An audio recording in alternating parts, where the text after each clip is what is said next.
after I died. I woke up inside a strategy game. The system assigned me 3 male leads. If I followed the system's plan and successfully conquered any one of them, I could return to the real world and be revived. Using my experience, I carefully crafted a romance strategy for each of them, yet not one succeeded, because all of them fell for the world's dazzling, universally adored heroine instead. They hurled harsh words at me, wishing me dead on the spot, and as they wished, the system erased me for failing the mission. But after watching me die, they were full of regret, begging the heavens to give me back to them. Chapter 1. Host. Based on the system's diagnostics, you have failed your mission since you were unable to complete a successful strategy route. The system will now proceed with your erasure. The mechanical voice echoed in my mind as I stood in the shadows, watching the wedding unfold. Inside the grand hall, Leonardo and Alice exchanged sweet smiles as they leaned in for a kiss, accompanied by cheers and applause. This was my last lifeline, the final strategy the system had given me, and it had failed. Just like the rest, I had transmigrated into this world as a 3-year-old child. The system made me an offer. As long as I successfully conquered any one of the 3 male leads within 20 years, I would be allowed to return to my original world alive. Now, 20 years had passed. I hadn't succeeded with a single one of them. Maybe this was how it was meant to end. I turned away from the wedding and walked toward the overpass bridge crowded with traffic. The system said I had to wait. It needed to report the mission failure to higher authorities before officially erasing me. I stood there, staring at the cars rushing beneath me, my mind replaying all the hatred those 3 male leads had thrown at me. Their disgust, their coldness, their biting words. All for the same woman, Alice, the beloved heroine of this world. According to the system, she was the central figure of this universe, the designated female lead with a built-in charm filter. All the male leads would naturally fall for her, unable to resist. And me? I was nothing but a supporting villainess, an outsider designed to make her shine. Was this my fate? To be hated and erased, simply because I didn't belong? Forget it. At this point, what was the use of asking why? Since I was going to die, I might as well die on my own terms. I stepped off the curb and wandered into the street. If I had to be erased, I'd rather go out with a dramatic corpse than silently vanish. Let them be forced to bury me. Let them feel the guilt, even if just a little. But before I could take another step, the shriek of tires pierced the air. Then came a sharp, furious voice I hadn't heard in a long time. Jessica, if you're going to die, do it where no one has to see you. Don't fucking embarrass yourself in public. I looked up and saw him, my half-brother in this world, the only blood relative I had left here. He was the one who once offered me kindness, a rare tenderness in this cold world. I had trusted him, wholeheartedly, believed he was the only one who cared about me, until he, too, fell for Alice. All it took was one tearful claim from her, that I had bullied her in school, and he believed her, without question. From then on, he despised me. Now, Dominic shoved me into his car, drove off, and stopped at a remote roadside. Then, without a moment's hesitation, he dragged me out and slapped me across the face. If you want to die, go die somewhere no one has to clean up after you. Look, I've even picked the perfect spot for you. Go ahead. Don't waste my time. My ears rang from the slap. I wobbled but stayed on my feet. It wasn't the first time I'd tried this in front of him. He must be used to it by now. Back then, I had only wanted to prove he still cared. That somewhere in his heart, he still saw me as family. I never really wanted to die. Maybe that's why he thought I wouldn't do it for real this time either. Brother, I whispered. Why are you here? Weren't you just at Alice's wedding? Did you come because you were worried about me? My voice trembled with a bitter hope I couldn't suppress. I had seen him at the ceremony earlier. Was he really so concerned he followed me out? Even after everything, I still hoped. Still foolish. Chapter 2. But his answer shattered that fragile hope. Don't flatter yourself. I wasn't looking for you. I was on my way home to deliver a jewelry set to Alice. I didn't expect to run into you acting like a lunatic in the street. Let me make something clear. Jessica, stop using this kind of bullshit to get my attention. Don't try to milk my sympathy. I forced a smile, mocking my own foolishness. So he hadn't followed me. He hadn't cared. He just happened to pass by. I really was a joke to think otherwise. I should have known. Dominic had always worshipped Alice. He had chased after her like a loyal simp. Even though she only had eyes for Leonardo, he still bent over backwards for her wedding, fussing over every detail like it was his own. He really did love her to his core. I turned away and walked toward the guardrail. He didn't stop me. He thought I was bluffing again. He even leaned lazily against the car and taunted me. If you're gonna die, hurry up and do it. I need to clean up after you before Alice gets mad. So I didn't hesitate this time. I let the cold water swallow me, covering my face, my ears, my lungs, letting the breath leave my body, letting the darkness come. Maybe, just maybe, they'd feel a little regret. But the next moment, someone yanked me out of the water. Slap. Another loud smack across the face. You really had the guts to try and die. Huh? Dominic was furious. He grabbed me, dragged me back up. Jessica, you don't die unless I say you can die. His hands trembled as he pulled me up the riverbank. Your mother didn't go through hell to give birth to you just so you could throw your life away like this. My mother, the only person who had ever shown me unconditional love in this world. But she was gone now, and I had nothing left to hold on to. Since the system hadn't come yet, I made up an excuse to go home. Dominic kept scolding me like a nagging teacher. So Leonardo got married. Big deal. If you really loved him, you should be happy for him, like I am for Alice. That's what true love means. But he didn't know. I never loved any of them. I only approached them with one goal: to complete the strategy. Chapter 3. I went back home and picked up a sharp kitchen knife. I didn't want to just sit here waiting. If I was doomed to die anyway, I might as well do it myself. After all, I lived alone. No one would be frightened by the scene. I lay on the bed, staring at the white ceiling, tracing the blade lightly against my skin. I couldn't help but laugh at myself. I'd spent 20 whole years in this world, playing at a strategy game. 20 years. Long enough for time to fly. Short enough to be filled with too many unpredictable things. I thought back to when my mother remarried and brought me into a stranger's house. It was he who reached out to me first, making me trust him completely. I thought I had finally found someone to rely on. With him, I could be free. Reckless even, he would always cover for me. And so I tried to repay that brotherly kindness with everything I had. To create the image of a doting little sister, I scrimped and saved all through elementary school just to buy him limited edition figurines. When he schemed against others, I covered for him. When his stomach ached at 3 a.m., I dragged myself out despite menstrual cramps to buy him medicine and care for him until dawn. When he wanted the new limited edition watch, I worked the entire summer and spent every cent on it. I thought our bond, our shared hardships, was something even the heroine of this world couldn't take away. But the heroine's halo was too strong. Even Dominic, a side character barely worth mentioning, was drawn to Alice. The moment Alice appeared, she effortlessly stole the only real familial affection I had in this world. I told myself it didn't matter. I was a person doomed to die anyway. Everyone dies in the end. The only difference is sooner or later. Without hesitation, I slit my wrists and watched the blood spill out. As the warmth drained from my body and dizziness washed over me, I just wanted to slip away quietly. I didn't want to trouble anyone. To make sure it was clearly a suicide and not investigated as foul play, I left a note. I choose to die willingly. No one needs to grieve for me. Though, honestly, who would grieve? I was always so despised. My consciousness blurred as memories of my wretched life swirled around me. No matter how hard I worked to win the male leads, as long as Alice showed up, they all turned on me. Then, just as I thought I could finally leave this cursed world, the door crashed open. Someone carefully wrapped my bleeding arms. I forced my eyes open. Jessica, have you lost your damn mind? The man in front of me was Luis, my former tutor, 7 years older than me. He was one of the system-assigned targets.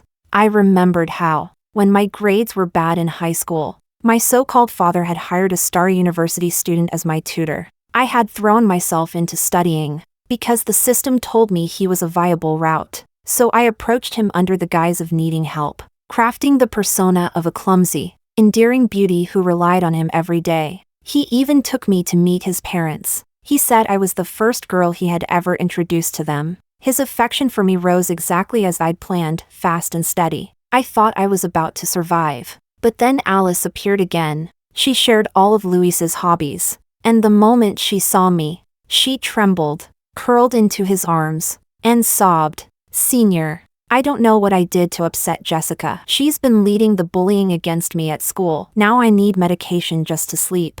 And I've developed depression. Luis tightened his arms around Alice like she was a long-lost lover. Don't be afraid. I'll protect you. That very day, Luis slapped me across the face, told me to get out, and warned me never to bother Alice again, pretending I was a stranger. And just like that, my mission failed once more. Chapter 4. I felt like heaven itself was toying with me the moment I resolved to leave. One after another they all came to disturb me. An irritation rose inside me. You shouldn't be clinking glasses at Alice's wedding. What are you doing here?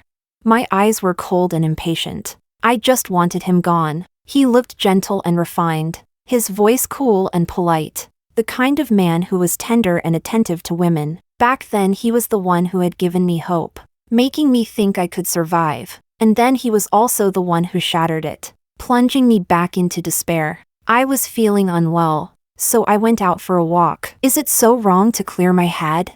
He sounded increasingly annoyed, his tone colder with every word. Of course, he was another of the male leads, devoted to the heroine. For her, he had given up the chance to keep studying, staying in H City just to be near her. Today was Alice's wedding. No wonder he was in such a low mood. What's going on with you? Thinking of killing yourself again?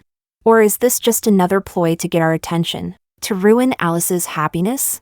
Jessica, don't think that just because Alice has depression you can fake it too. That trick is old. Once, such words would have pierced me. Now they barely registered. I had heard it all before. Every time. They thought I was faking, scheming, competing with Alice. Their love blinded them. That's the difference between loving and not loving. They could never empathize with me. I didn't even bother defending myself. I stood up, planning to find a quiet place and wait for death. Perhaps it was the first time he'd seen me so calm, as if already dead inside. Luis, for once, felt a flicker of fear. He grabbed my wrist without hesitation and took me to Dominic's house. Then he called Dominic to come back and watch me. Dominic returned with 2 hangers-on trailing behind. Alice, on seeing me, trembled as if facing her worst nightmare, clutching Leonardo's sleeve and hiding behind him. Leonardo didn't even bother to pretend, staring at me impatiently.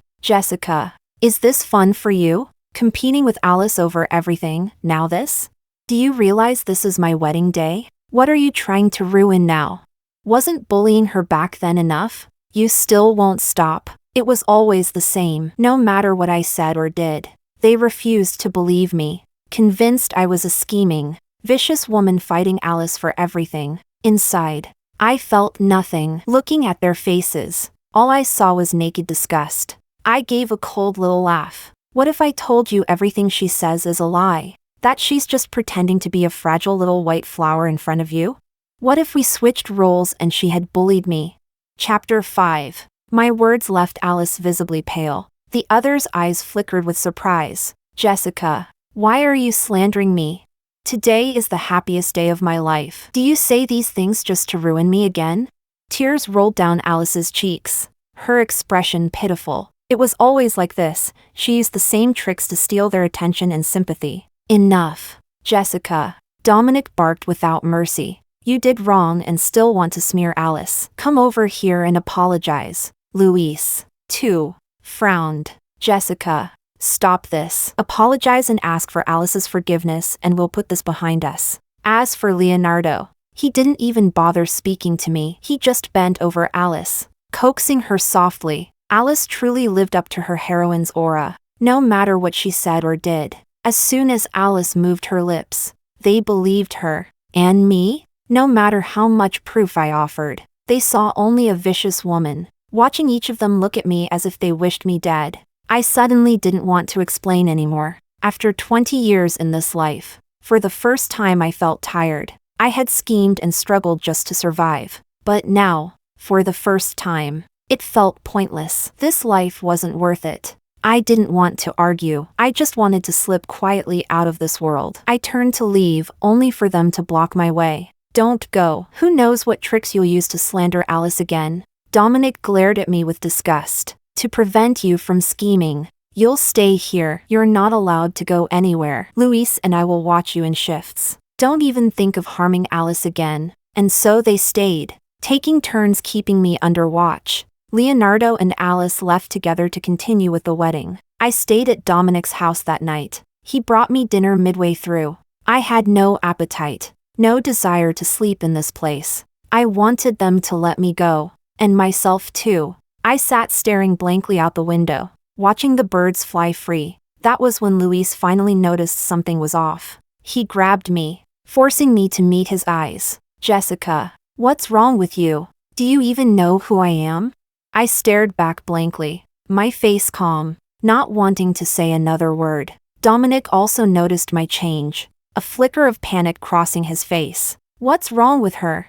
She seems to have shut herself off, refusing to interact. If this keeps up, she'll die. Luis frowned, a belated flicker of pity in his eyes. Looks like this time Jessica isn't lying. She really has depression. Chapter 6. The next day, Dominic and Luis took me to the hospital for a full checkup. Dominic held the test results, his hands trembling slightly. How is this possible? He muttered. Severe depression? Impossible. Once, facing the impossible tasks the system gave me, I had broken down inside, but in front of people I still smiled and acted cheerful. It was only when I secretly felt something was wrong with my mind and went for an exam that I learned I had sunshine depression, a bright, smiling facade hiding deep despair. Luis had known this too, but he chose to believe Alice when she said I had hired people to assault her, convinced I was faking my illness to gain sympathy. I lay weakly on the hospital bed, having gone 12 hours without food or water.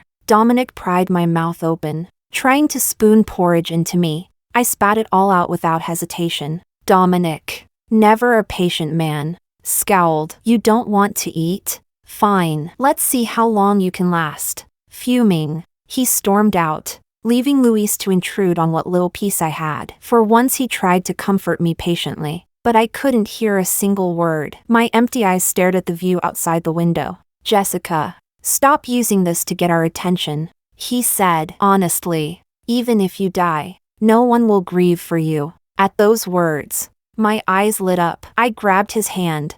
Then let me die. Stop interfering. I just want to escape you all. Why won't you let me go? What the hell are you doing? From outside the room, Leonardo suddenly appeared, glaring at me in anger. Jessica, haven't I told you to stop using these tactics to threaten us? He picked up a fruit knife from the bedside table and tossed it onto the bed. I want to see if you really have the guts to die. Here's the tool. Go ahead.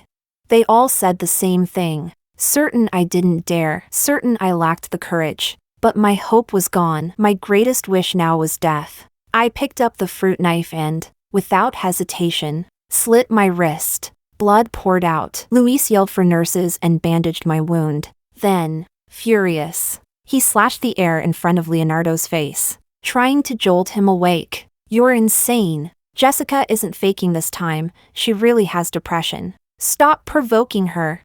Luis's words finally broke through. A flicker of shock crossed Leonardo's eyes. He muttered to himself, impossible. No wonder he didn't believe it. Back when I was trying to win this untouchable high mountain flower, I had built myself into a sunny, cheerful extrovert, scheming daily to make him smile. He had a bright future then, until a sudden collapse revealed his heart disease. He'd been devastated, drowning himself in alcohol. I stayed by his side, healing him bit by bit. His blood type was rare, impossible to match. I negotiated with the system to give him my heart. If I succeeded at my task, the system would give me a replacement. If I failed, I would be erased. My points reset to 0. During that time, the system covered up everything, so I anonymously donated my heart to Leonardo. I still remember what he said when he awoke after the surgery. Jessica, everything you've done for me, I see it all. If I betray you,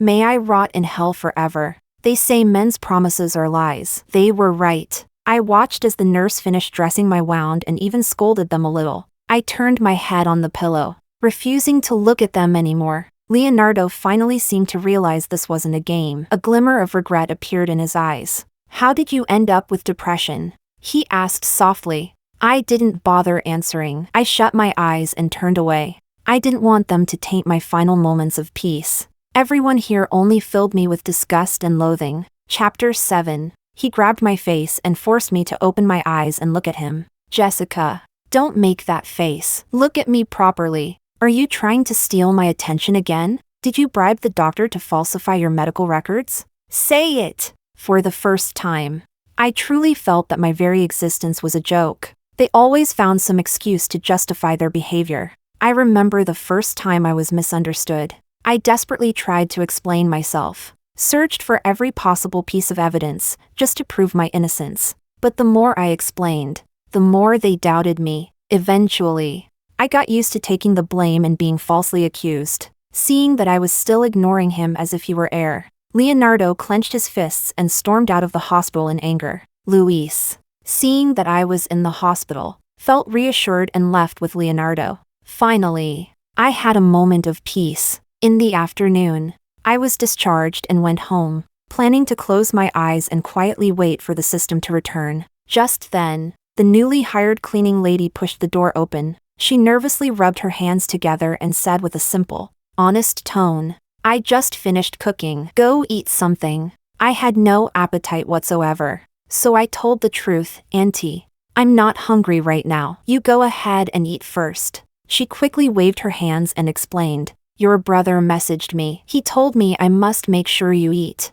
I saw the nervousness in her eyes. This was her job, and I didn't want to make things hard for her. "Auntie, please eat first. If I get hungry, I'll tell you. I'll explain it to my brother. Don't worry." She seemed even more flustered after hearing that. Knowing I was sick, she was too afraid to upset me. "Your brother said that if you don't eat today, he'll fire me." Dominic was always like this. He loved making things hard for others. To spare her the trouble, I agreed to eat. That's when Dominic came in and, upon seeing how weak I looked, his face turned dark. "Jessica, is your life that worthless? You're willing to die over a man?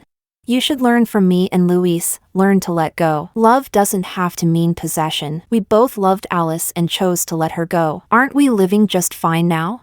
I ignored his lecture and sat down to eat. This might be the only person left who still cared about me. I didn't want to make things difficult for her. After sending everyone away, I noticed how unnervingly quiet the room had become. Suddenly, I didn't want to wait passively anymore. Rather than being erased by the system, I might as well take control and end things myself. I took the elevator up to the rooftop. Looking down from the 20th floor, falling from here would surely mean death. Someone from a neighboring floor saw me and screamed, "Someone's trying to jump.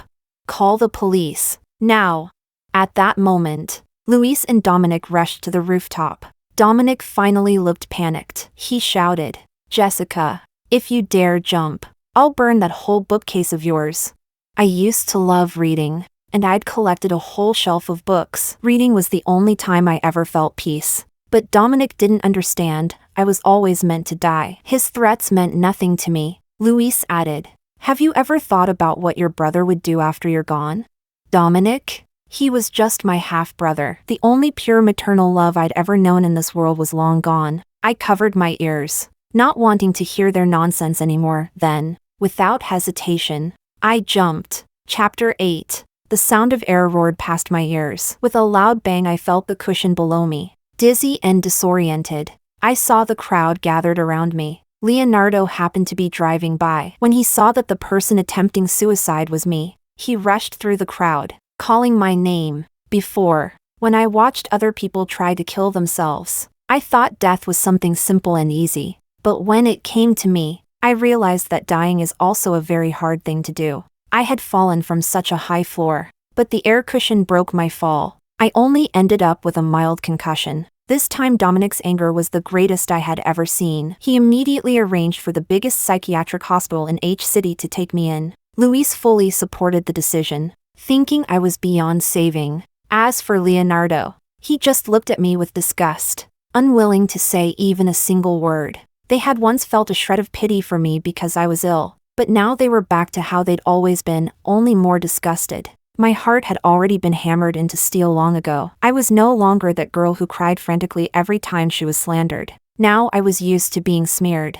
I wanted to find an opportunity to escape this annoying scene. But they didn't give me a chance. They took turns guarding me, not leaving me even a sliver of freedom. They didn't talk to me either, just mechanically fed me. I had no room to resist, even if I refused food. They would hang me on glucose strips to keep me alive. As soon as my body recovered a little, they immediately arranged for me to be admitted to the mental hospital. I knew once I entered, there would be no freedom at all. I am someone who loves freedom. Going there would be worse than dying now. So, for the first time, I compromised. Lying on the hospital bed, I grabbed the hem of Dominic's shirt with my intact left hand and pleaded, "Brother." I bribed the doctor to fake the diagnosis. "I'm not sick. Please don't send me to the mental hospital, okay?"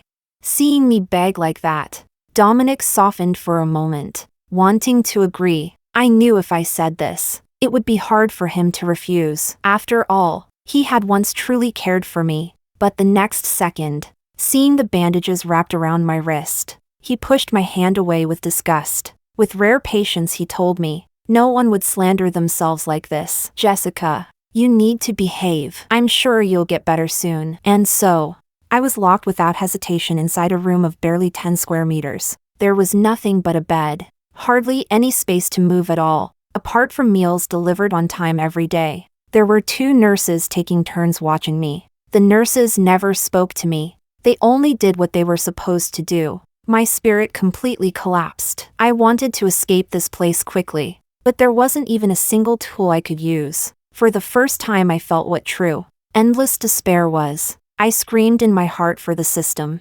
praying it would hurry up and erase me. But the system never appeared. I didn't know how long this would go on. My phone had been confiscated, and every day was a repetition of the same actions. I didn't even have a moment alone here, even when going to the bathroom a nurse accompanied me. Chapter 9. After a week in this place, Alice appeared in front of me. She found an excuse to send the nurse away and walked toward me with the sharp clack of her high heels, her eyes full of barely hidden triumph. "It's torturing you here, isn't it? You want to die but you can't. Let me tell you some bad news. Everything you're suffering here was my idea." They believed me when I said it was for your own good.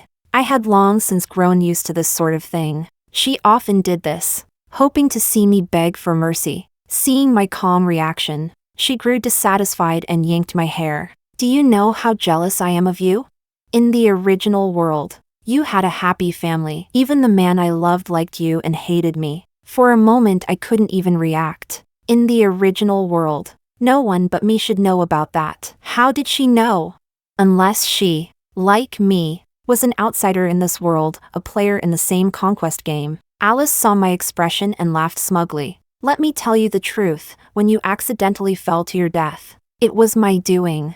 Who would have thought that I too would be killed by a lunatic? We're both players. Your targets were also my targets. The system said there were 2 outsiders in this world but only one can survive. So, I used a few tricks to make them distance themselves from you. Now my task is almost complete." At that moment, I realized why Alice's face looked familiar. She looked very much like my father's illegitimate daughter. I remembered when my father brought her home, none of us liked her. Someone at school exposed her parentage and she was bullied. Even though my father had brought her back, he still loved me. I was with the boy I had long liked. Seeing her being bullied at school, I took pity on her and spoke up to protect her. I thought she would be grateful. I never imagined she would hold a grudge against me all these years. All the suffering I endured after entering this world began with her. Chapter 10. Thinking of this, I clenched my molars in anger. "I defended you from bullying, and this is how you repay me?"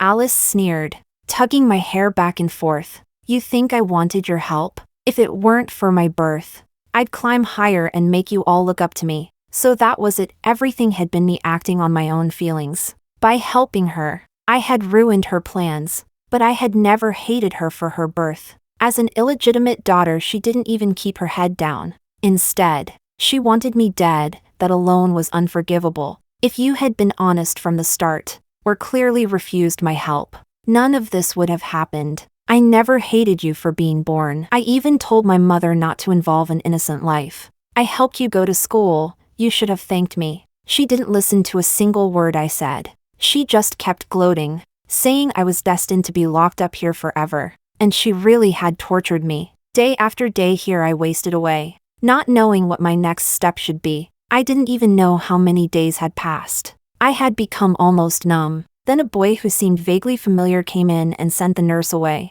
He opened the door, took me out of the room, and led me to escape. Since being locked up here, my senses of the outside world had dulled. Only then did I clearly see that the man in front of me was Hudson. I had met him only after entering university. I had heard of his reputation as a playboy who often changed girlfriends. I thought he would be easy to conquer, so I chose him as a target. I remembered how I disguised myself as a delicate green tea girl to meet him, but after knowing him, he turned out unexpectedly hard to conquer. He often stood me up for Alice. So later, I gave up on him and chose Leonardo. Seeing him again now, it felt like those days were long gone. After I started pursuing Leonardo, I never saw Hudson again. His smile was as lazy and casual as it had been back then. Sorry, I came too late. It's okay, you came, and that's enough. Because you came, I can die without regret. I asked him to take me to see the beautiful world outside. We went to see the magnificent Arctic, watched the sunrises and sunsets, and went to an amusement park together. For the first time in this world, I felt truly happy. Chapter 11. At that moment, I heard the system's ding-dong come online. It told me the report had been approved and it would now erase me. I begged the system for 2 more minutes so I could say goodbye to Hudson properly. Fortunately, the system agreed. It must have noticed something. Hudson held my hand, his voice choked with tears. Jessica, I know you don't want to live anymore. I respect your decision. My nose stung. This was the first time someone had truly understood what I wanted. I hugged him gently, inhaling the faint lavender scent on him. After all these years, his scent hadn't changed. Thank you for staying with me at this final moment. Maybe it was because I was about to die that I felt so sentimental. I never imagined that in my last moments, it would be Hudson, whom I hadn't even managed to conquer in half a year, who would stay with me. We said many things we had kept buried in our hearts. He told me that ever since I left, he hadn't been with any other woman. He'd secretly been asking about me, which was how he found out I'd been locked in the mental hospital. As I listened to the system's countdown, I raised my hand and stroked Hudson's hair. I looked at him in puzzlement and asked softly, "You're so good to me. Have you fallen in love with me?" Hudson neither confirmed nor denied it. He only said, "If I could, I'd wish you were the heroine of this world." I didn't answer. As the system counted down, I slowly collapsed into Hudson's arms. The tears he'd been holding back finally fell, dripping onto my face. Now, I could feel that he loved me, but why had he stayed so close to Alice back then? Just when I thought I would go to hell, I slowly floated out of my body, confused. I heard the system's voice in my mind. "Host, after testing, you don't truly want to leave. We'll now give you time to watch their outcome." Me? Not want to leave? That must be a mistake. Before I could react, the system dropped that line and disappeared without a trace. I watched as Hudson pulled out his phone and began calling them one by one, explaining what had happened. Dominic was the first to arrive. Seeing me lying pale in Hudson's arms, he stepped back 2 paces in shock. I looked down at my body, skin and bones after so many days without eating properly. "Jessica, how could she be here?" He muttered in disbelief, biting his lip to stay conscious. Then he lunged forward, snatched my body from Hudson, and angrily demanded, "She should have been safe in the mental hospital." "Hudson, who gave you the right to act on your own? If not for you, Jessica would still be there, safe." Hudson cut off Dominic's blame, explaining the truth. Jessica was suffering in that place, watched every day. No phone, just existing numb in that tiny room. Anyone would want to die. Hudson looked at him with resentment.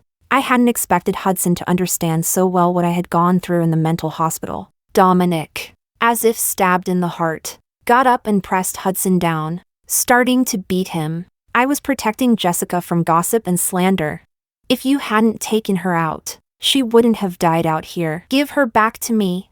By the end, Dominic's voice carried a faint sob. It was hard to imagine. All these years Dominic had wished me dead. Yet now that I truly had died. He was crying. You were just imprisoning her under the name of protection. At first Hudson took the blows quietly. But as Dominic spoke more and more harshly, he flipped him over and started hitting back. The two of them ended up brawling in public. Chapter 12. In the end, Dominic brought me back home. When he saw that no one else was around, he finally let himself cry openly. But my heart, already riddled with wounds, felt no waves at all. I even thought Dominic's tears were just a cat crying over a mouse. False pity. Just then, Luis came in. Seeing me lying there covered in bruises, he froze, stunned, unable to believe it. The always calm and self-controlled Luis could no longer keep his composure. Jessica, wake up! Don't scare me, he whispered, step by step approaching my body, shaking it as if he could make me get up. Hudson, watching Luis's display of remorse, turned his head and spat. Now you regret it? What were you doing before? Who are you putting on this act for? Luis ignored Hudson's angry rebuke, only lowering his head and crying. His tears dripped onto my body, even as a soul watching from outside. My stomach churned. Leonardo was the last to arrive. He still couldn't believe I was dead, thinking he could poke through my lie. But when his hand really touched my arm and felt the icy coldness, he dropped it in fright, frozen and at a loss. Hudson saw this and immediately punched him. She's already dead. Even after her death you still won't respect her. All of this happened because of your precious Alice. Are you satisfied now? All three of them denied it in unison. Of course, they still saw Alice as a fragile, innocent girl. Hudson gave a cold laugh. Each of you drove Jessica to her death. Each of you deserves your own punishment. He threw his phone onto the bed. Look at the evidence. Do you still think Alice is so wonderful? Leonardo's hands trembled as he picked up the phone and pressed play. I was also curious what key evidence Hudson had found. On the screen, Alice smoked a cigarette and ordered the girls behind her, go strip Jessica's clothes off and record a video. The girls behind her obeyed, rubbing their hands together as they pinned me to the floor. I begged and begged, but they wouldn't let me go. I bit my teeth, my whole body trembling. This was the darkest moment of my life. Back then no one was willing to help me or believe my words. Only a stranger online encouraged me. I never believed the truth would one day come out. The video looped again and again. Leonardo, unable to bear the truth of being deceived, smashed the phone in fury. Hudson pointed at the phone, glaring at each of them. See this? And you still choose to believe Alice? You've all been brainless, blindly believing Alice. That's why Jessica died. None of them could speak. They all knew that at the time they hadn't just disbelieved me, they had cursed me. Dominic collapsed to the ground, crying and repenting. Jessica, your brother knows he was wrong. Your brother deserves to die. As he spoke, he slapped himself across the face. Hudson crossed his arms and sneered. The real culprit behind all this is you. You're the one who killed Jessica. Then he turned to Luis and Leonardo, his words merciless. Jessica trusted you both. Yet you never believed her. And you, Leonardo, when you were sick, Jessica ran around for you, contacted people to find a new heart for you, stayed with you through your darkest times, and yet you were going to marry Alice. Hudson's words landed like hammer blows, each one clear. This time I saw genuine regret on their faces. But unfortunately, I no longer cared. I was deeply grateful to Hudson for clearing my name and restoring my innocence. That day, they all stayed by my side, each one acting strangely, saying they wanted to make it up to me. Dominic read aloud from my cherished books. Luis took out the exercises we had once worked on and spoke of the emotions behind them. Leonardo muttered endlessly about our past, begging me to wake up and look at him. None of them were doing what they should. Only Hudson seriously handled my funeral arrangements. He stayed as clear-headed as ever, but I knew he was the saddest of them all. He was the type to bury everything in his heart and never show it on his face. Chapter 13. On the day of my burial, everyone wore black, devastated with grief. After placing me in the grave, the three of them went off, downcast, to drink. I looked around at everyone, yet Hudson was nowhere to be seen. Was he not going to say his final goodbye to me?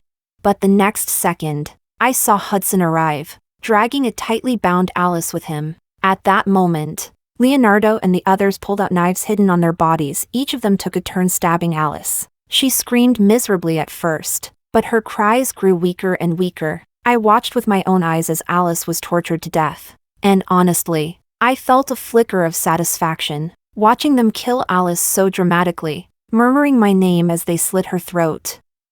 I felt nothing, but when I saw Hudson pick up the knife, I burst into tears and tried to rush forward to stop him. None of this had anything to do with Hudson. Why was he doing this?